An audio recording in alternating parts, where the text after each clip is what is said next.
Hello, ഇന്നത്തെ morning ബ്രേക്ക്ഫാസ്റ്റിൻ്റെ video ആണിത്. അപ്പോൾ ഞങ്ങൾ മസാല ദോശയാണ് ഉണ്ടാക്കിയത്. മസാല ഞാൻ ഇന്നലെ രാത്രി തന്നെ ഉണ്ടാക്കി വെച്ചിട്ടുണ്ടായിരുന്നു. അപ്പോൾ മസാല ദോശയ്ക്ക് വേണ്ടിയിട്ടുള്ള ദോശ ഉണ്ടാക്കാൻ പോകണം. അപ്പോൾ മാവൊക്കെ നല്ല അടിപൊളിയായിട്ട് പൊങ്ങിയിരിക്കുന്നുണ്ട്. മാവ് തലേ ദിവസം അരച്ച് വെച്ചത് ഞാൻ കുറച്ച് നേരം ഹീറ്ററിൻ്റെ അടുത്ത് ചാരണം കൊണ്ട് നന്നായിട്ട് പൊങ്ങി അത് അടിപൊളിയായിട്ടിരിക്കുന്നുണ്ട്. രാവിലെ തന്നെ ദോശ ഉണ്ടാക്കി മസാല ഞാനൊന്ന് ചൂടാക്കി വെച്ചിട്ടുണ്ട്.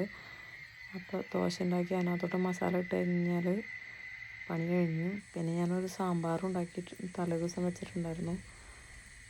അപ്പോൾ നമുക്ക് കാണാം മസാല ദോശ എങ്ങനെയാണ് ഉണ്ടാക്കണതെന്ന്. നോർമലി നിങ്ങളൊക്കെ മസാല ദോശ ഉണ്ടാക്കണ പോലെ തന്നെ ഞാൻ ഉണ്ടാക്കുന്നത്.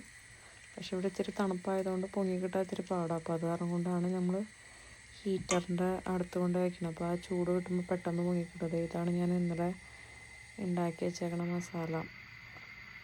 അപ്പോൾ നമുക്ക് നന്നായിട്ട് പാൻ ചൂടായി കഴിയുമ്പോൾ ദോശ പരത്തി കൊടുക്കാം.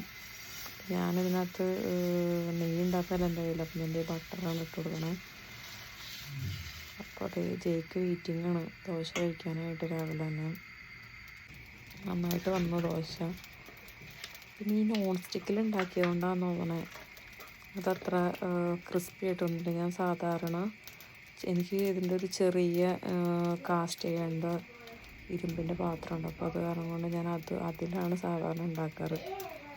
പക്ഷെ ഇത് കുറച്ചും കൂടെ വലുതാക്കി കാണിക്കാൻ വേണ്ടിയിട്ട് ഞാൻ ഈ നോൺ സ്റ്റിക്കിൽ ഉണ്ടാക്കി. അപ്പോൾ അതിങ്ങനെ നല്ല ക്രിസ്പി ആയിട്ട് വരണില്ല. ക്രിസ്പി ആവണതിന് മുന്നേ തന്നെ കല്ലിന് വിട്ടു പോരണം. അപ്പോൾ നിങ്ങൾക്ക് ഇതിനെ പറ്റി എന്തെങ്കിലും ടിപ്സ് അറിയണമെങ്കിൽ പറഞ്ഞു തന്നെ. പക്ഷെ എന്താണെങ്കിലും നല്ല ടേസ്റ്റൊക്കെ ഉണ്ടായിരുന്നു കേട്ടോ. ഞാനൊരു 10-12 ഉണ്ടാക്കിയായിരുന്നു. ഇവിടെ മസാല ദോശ എന്ന് പറഞ്ഞാൽ ഞങ്ങൾക്ക് ഭയങ്കര ഇഷ്ടമാണ്. ചെറിയ ദോശയാണ്, നമുക്ക് കടയിൽ നിന്ന് വാങ്ങണ അത്ര വലിയ വലിപ്പമൊന്നുമില്ല. എന്നാലും ചെറിയ മസാല ദോശകളായിരുന്നു. നല്ലതായിരുന്നു.